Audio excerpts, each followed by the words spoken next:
শেখ, আমরা আরেকটি প্রশ্ন নিচ্ছি। একজন বোন প্রশ্ন রেখেছেন, স্বামীর অনুমতি ছাড়া স্ত্রী বাবার বাড়িতে যেতে পারবে কিনা? স্বামীর অনুমতি প্রয়োজন রয়েছে বাবার বাড়ি যেতে হলে।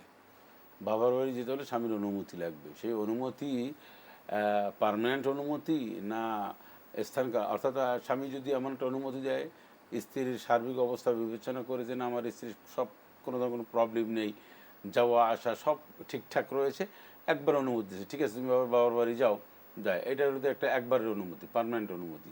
আর একটা হচ্ছে যে যাওয়ার সময় একটা অনুমতি নিঃসন্দেহে নিয়ে যাবে, কারণ স্বামীর অনেক প্রয়োজন থাকতে পারে।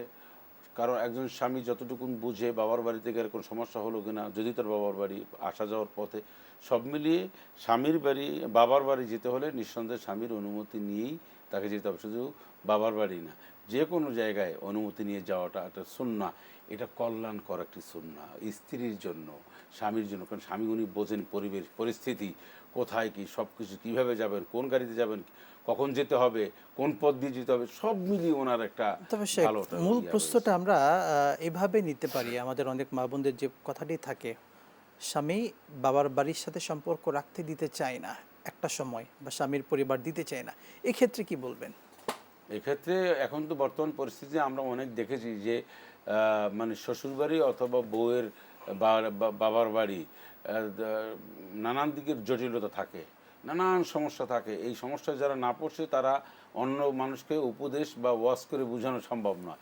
সেক্ষেত্রে স্বামী এটা মানবিক একটা দৃষ্টিকোণ থাকে, জি। যদি স্ত্রীর মানে মা বাবা কোনো একজন ভাই বেশি অসুস্থ থাকে আর যদি মনে করেন যে না এখানে দেওয়া উচিত, মানবিক বেশ কিছু বিষয় রয়েছে জি। সেগুলো কনসিডার করা উচিত।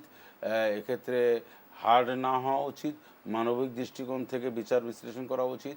তবে যদি এমনটা হয় যে না আমি আমার স্ত্রীকে বা আমার ছেলেকে এই জায়গায় পাঠাইলে ক্ষতির সম্ভাবনা খুব বেশি, কারণ এখন ব্ল্যাক ম্যাজিক থেকে শুরু করে নানা ধরনের ষড়যন্ত্র এত কিছু সমাজে বের হয়েছে।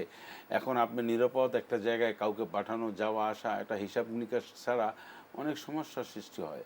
সেজন্য এই সমস্যা সৃষ্টি না হওয়ার কারণেই মেপে মেপে চলাটা হচ্ছে উত্তম।